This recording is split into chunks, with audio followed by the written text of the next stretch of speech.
Hi, எல்லாருக்கும் வணக்கம்ப்பா. சூப்பராக ஒரு பாவக்காய் பிட்லே பண்ணலாம். பாருங்கள், பாவக்காய் வெட்டி வச்சுட்டுருக்கேன். இந்த மாதிரி அதுக்கு தேவையானதெல்லாம் வரமிளகாய் 4 வச்சுட்டுருக்கேன், கொத்தமல்லி, கடலப்பருப்பு, மிளகு, சீரகம், மஞ்சப்பொடி, பெருங்காயப்பொடி, உப்பு, புளி, துவரம்பருப்பு, தேங்காய், அப்புறம் கொஞ்சமாக வேர்க்கடலை எல்லாம் ரெடி பண்ணி வச்சுட்டுருக்கோம்ப்பா. எப்படி பண்ணுறது பார்க்கலாம். இப்போ கடாயில் கொஞ்சம் எண்ணெய் விட்டுக்கலாம்ப்பா. எண்ணெய் விட்டுட்டேன். 5 வரமிளகாய் போட்டுக்கலாம்.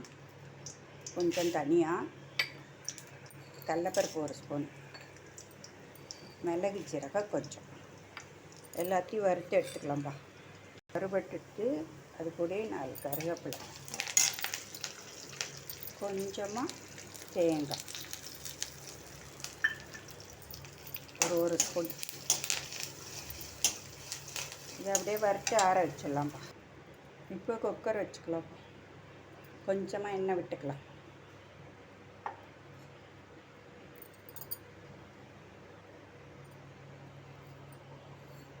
கடுகு,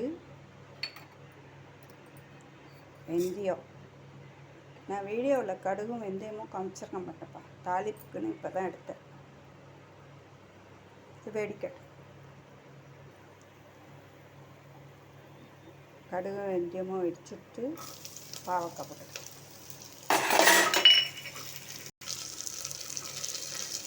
பாவக்காயும் 2 கருவேப்பிலையும் போட்டு நல்லா வதக்கலாம்.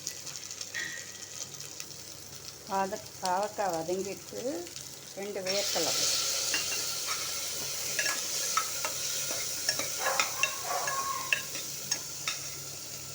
இப்போ 1 கப்பு துவரம்பருப்பு எடுத்துட்டு அதையும் போட்டு,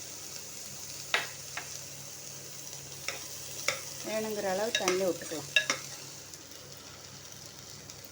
வேணுங்கிற அளவு தண்ணி விட்டுக்கலாம். குக்கரை மூடி வச்சுட்டு 3 சவுண்டு வந்தோடனே அணைச்சிக்கலாம்.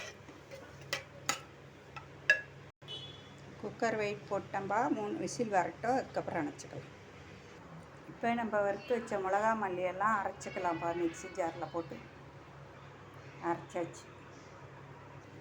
இப்போ குக்கர் 3 சவுண்டு விட்டு எடுத்தாச்சு. பார்க்கலாம்ப்பா. சூப்பராக பாவக்காய், வேர்க்கடலை, பருப்பு எல்லாம் வெந்துட்டு இப்போ புளியை கரைச்சி விட்டுக்கலாம். இப்போ புளி தண்ணி விட்டுக்கலாம்.